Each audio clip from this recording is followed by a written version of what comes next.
विद्वान जन पात्रता को देखे बिना अपना ज्ञान किसी को नहीं देते। जो पात्र होता है ग्रहण करने का, उसी को गुरु के माध्यम से कोई वस्तु प्राप्त होती है। गुरु भी कोई वस्तु तभी सिखाता है जब वह देख लेता है कि हमारे शिष्य के अंदर पात्रता है। बिना पात्रता के गुरु कभी किसी को कुछ नहीं देते। एक विद्यार्थी था तो गुरुकुल में पढ़ने के लिए पहुंचा। अब गुरुकुल में अध्ययन के लिए पहुंचा तो अध्ययन करने के लिए लक्ष्य लेकर के गया था कि हम अध्ययन करेंगे, कुछ सीखेंगे। लेकिन गुरुदेव के पास पहुंचा तो गुरुजी ने उसको देखा तो उससे कह दिया कि जाओ जाकर के आश्रम की जितनी भी गाय हैं उन सबको जंगल में चरा करके लाया करो।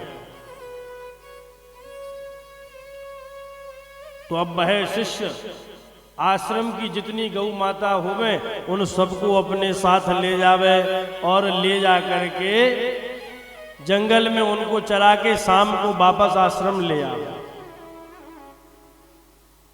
तो जो विद्यार्थी अध्ययन के लिए आया था उसको गुरुदेव ने कहाँ लगा दिया? गौ चराने के लिए। अब गौ चराने जाता तो दिन भर वहीं जंगल में व्यतीत हो जाता, तो अपने साथ में कुछ कलेवा करने के लिए कुछ भोज्य पदार्थ ले जाता। तो गुरुदेव ने 1 वर्ष बीत गया, 2 वर्ष बीत गए, जब कई वर्ष बीत गए तब उससे पूछा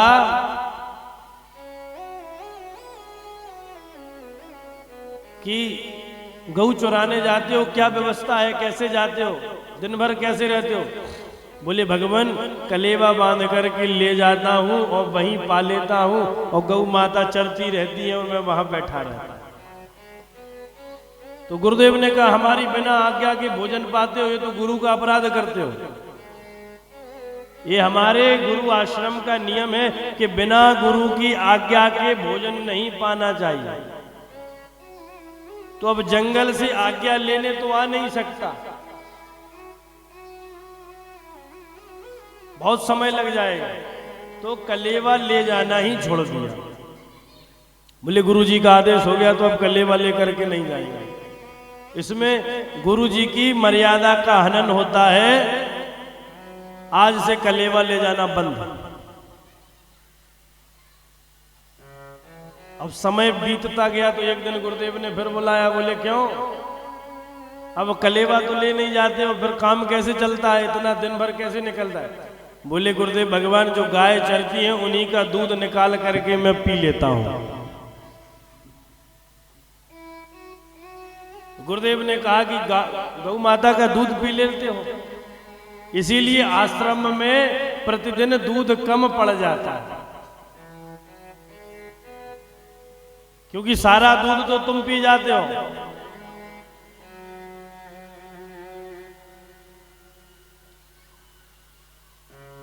तो अब है विद्यार्थी जो गुरु के प्रति अनन्य श्रद्धा रखता था, उसने गौ माता का दूध पीना भी बंद कर दिया।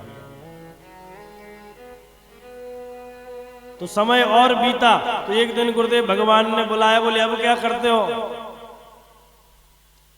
बोले जब बछड़े गौ माता का दूध पीते हैं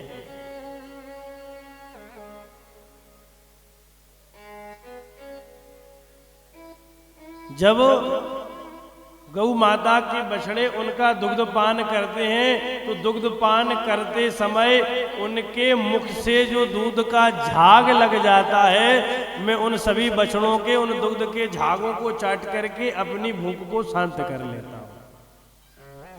अब गुरुदेव ने कहा यह तो बहुत ही गलत बात है, इसीलिए आश्रम के जितने भी बछड़े हैं सब दुबले पतले हो गए हैं,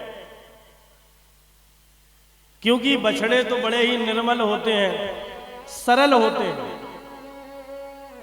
और गौ माता के बछड़े और गौ माता के अंदर जो सरलता होती है वो अन्य किसी जीव में नहीं होती।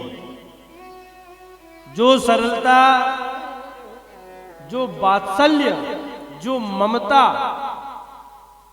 गौ माता के हृदय में होती है वो अन्य जीव के हृदय में नहीं होती। और आज भगवान उसी गौ के ऊपर इतने प्रहार हो रहे हैं, इतने अत्याचार हो रहे हैं कि उनको जितना भी गिनाया जाए उतना कम है।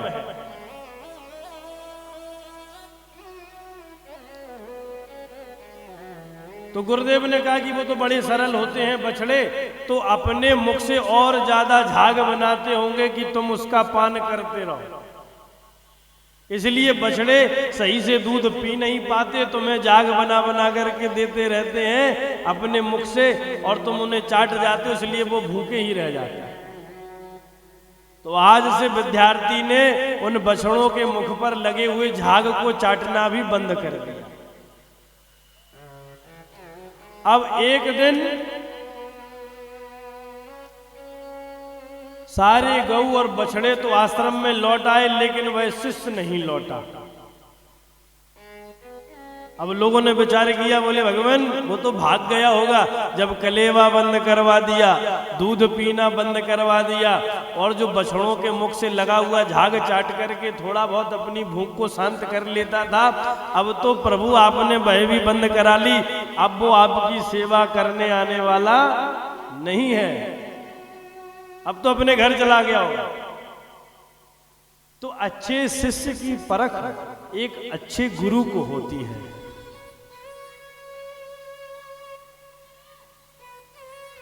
यदि शिष्य की परख करनी हो तो एक अच्छा गुरु ही अच्छे शिष्य की परख कर सकता है। जैसे स्वर्णकार ही स्वर्ण की, आभूषणों की, रत्नों की कदर कर सकता है,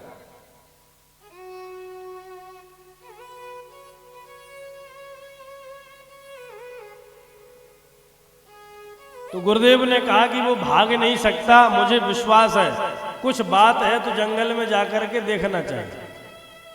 तो जंगल में गुरुदेव अपने तमाम शिष्य मंडली के साथ में उसे ढूंढने के लिए निकले, तो देखा कि एक कुएं में से आवाज आ रही है, बचाओ बचाओ। तो गुरुदेव ने जाकर के देखा तो वह शिष्य कुएं में पड़ा हुआ था। तो गुरुदेव ने पूछा कुएं में कैसे गिर गए? बोले भगवान भूख अधिक लगी थी, कलेवा तो मैं लाता नहीं, दूध पीना बंद कर दिया, जो झाग में चाट लेता था वो भी बंद कर दिया। तो मैंने जंगल में देखा कि एक वृक्ष के पत्तों में और उसकी छोटी छोटी जो शाखाएं हैं उनमें से दूध निकल रहा था, तो मैंने उन पत्तों का दूध पान कर लिया, और मैंने उनका दूध पान किया तो वह दूध इतना विषाक्त था, इतना विषैला था कि मेरे नेत्रों की ज्योति चली गई और मुझे कुछ दिखाई नहीं पड़ रहा। तो मैं भटकता भटकता इस कुएं में जाकर के गिर पड़ा।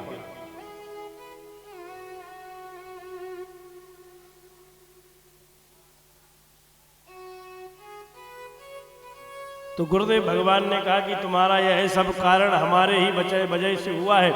यदि हम चाहते तो आज तुम्हारी ये दुर्दशा नहीं होती। हमने ही तुम्हें गाय का दूध पीने से, कलेवा ले जाने से मना कर दिया, सो तुम्हें इन पत्तों का, इस वृक्ष का दुग्ध पान करना पड़ा, इसलिए तुम्हारे नेत्र की ज्योति चली गई और तुम कुएं में जाकर के गिर पड़े। इन सभी विषयों का कारण मैं हूं, अब मैं तुम्हारा गुरु बनने के लायक नहीं हूं। और जैसे ही गुरु ने यह वचन कहे तो शिष्य रोने लगा। कुएं में जो गिरा हुआ है वह हाथ जोड़ करके रोने लगा, हे प्रभु ऐसी बात मत करिए, मैं ही आपके शिष्य बनने के लायक नहीं हूं। मैं अपनी इंद्रियों को इतना बस में नहीं कर सका कि मैं अपनी भूख को रोक सकूं। यदि मेरी इंद्रियां मेरे बस में होती तो मैं कदापि इसमें न गिरता।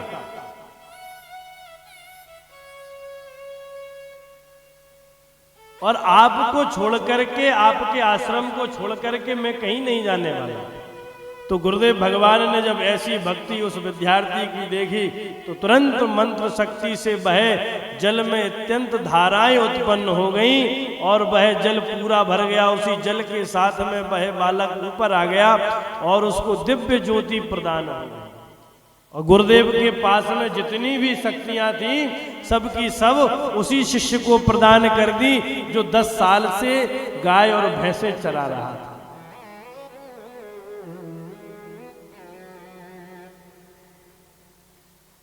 तो हमारी श्रद्धा इतनी अटूट होनी चाहिए